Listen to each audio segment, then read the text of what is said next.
سلام بچه ها، چطورید؟ خیلی خوش اومدید به چنل مهدی امتیکس. بچه ها امروز اومدیم میخوایم درباره یه موضوع خیلی جذاب با هم حرف بزنیم. اونم چیه؟ راز موفقیت یوتیوبرهای معروف، مخصوصا کسی مثل مستر بیست. بچه ها اینا رو من کلا خودم توی گوشی نوشتم، الان واسهتون کامل توضیح میدم که شما هم بدونید. بچه اول از همه باید بگم موفق توی یوتیوب شانس نیست. یعنی فقط این نیست که یه ویدیو بزنه طرف و وایرال بشه. پشت این همه چیزا یه طرز و فکر خاصه بچه ها. بیاید از مستر بیست شروع کنیم بچه ها. چیزی که مستر بیست رو از همه بقیه جدا میکنه ایده های خیلی بزرگشه. مثلا به جای اینکه یه ویدیوی ساده بسازه، میاد میگه 100 نفر رو تو چالش بزرگ میذارم، یا آخرین نفری که اینجا بمونه 1,000,000 دلار برنده میشه، میبره. ایده ها ساده ان ولی در عین حال خیلی بزرگ و جذابن بچه ها. اما فقط ایده کافی نیست، بخش مهمتر اجراست. مستر بیست بچه روی کیفیت اجرا خیلی وسواس داره. هر ثانیه از ویدیو براش خیلی مهمه بچه ها. حتی ممکنه یه صحنه رو چند بار بچه ها ضبط کنه تا مثلا مخاطب احساس مثلا احساس نکنه، مثلا حوصلش نره از بین. واسه همون یه نکته خیلی مهم دیگه، نگه داشتن مخاطب بچه ها توی یوتیوب. به این میگن رینتنشن، یعنی اینکه بیننده تا آخر ویدیو بمونه. این خیلی مهمه ها بچه ها، این خیلی مهمه، مخصوصا توی تاثیر درآمد. بچه ها یه چیزم بگم، یوتیوبرهای موفق دقیقا میدونن چطوری این کار رو انجام بدن. مثلا هی در طول ویدیو اتفاق جدید میندازن یا یه سوال ایجاد میکنن که مخاطب کنجکاو بشه ادامه رو ببینه. یه راز دیگه هم هست بچه ها، تستی کردن زیاد. مستر بیست از اول اینطوری نبوده بچه ها.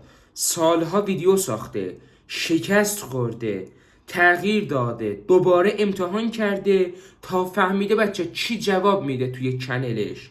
یعنی موفقیتش نتیجه هزاران تست کوچیکه بچه ها، نه یه شبیه رسیدن.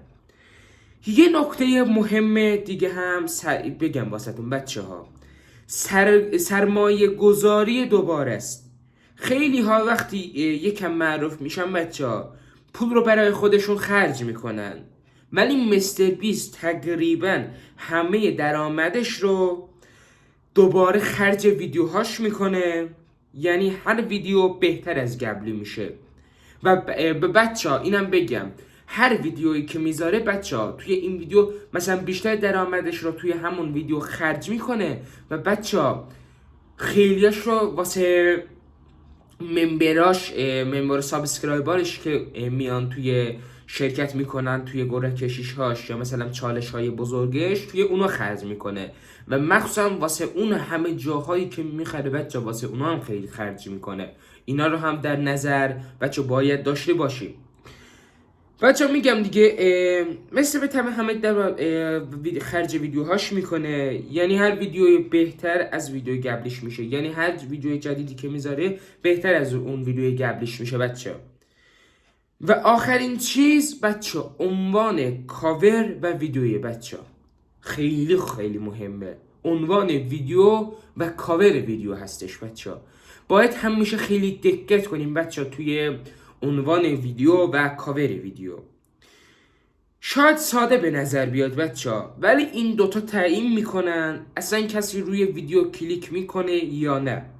یوتیوبرهای موفق میدونن چطور با یه تصویر و با یه عنوان کنجکاوی ایجاد کنن.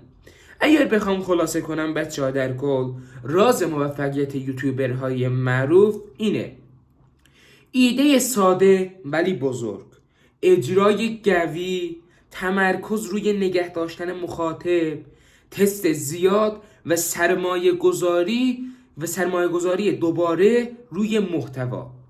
و به خاطر همین چیز هاست که آدم هایی مثل مستر بیست به اینجا رسیدن بچه ها. نه فقط به خاطر شانس، بلکه به خاطر یه سیستم فکر درست.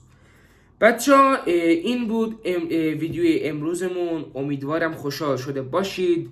بچه حتما این چیزایی که گفتم رو حتما دوباره بشینید، چند بار پشت سر هم ویدیو رو ببینید، مرور کنید، چون خیلی خیلی به دردتون میخوره.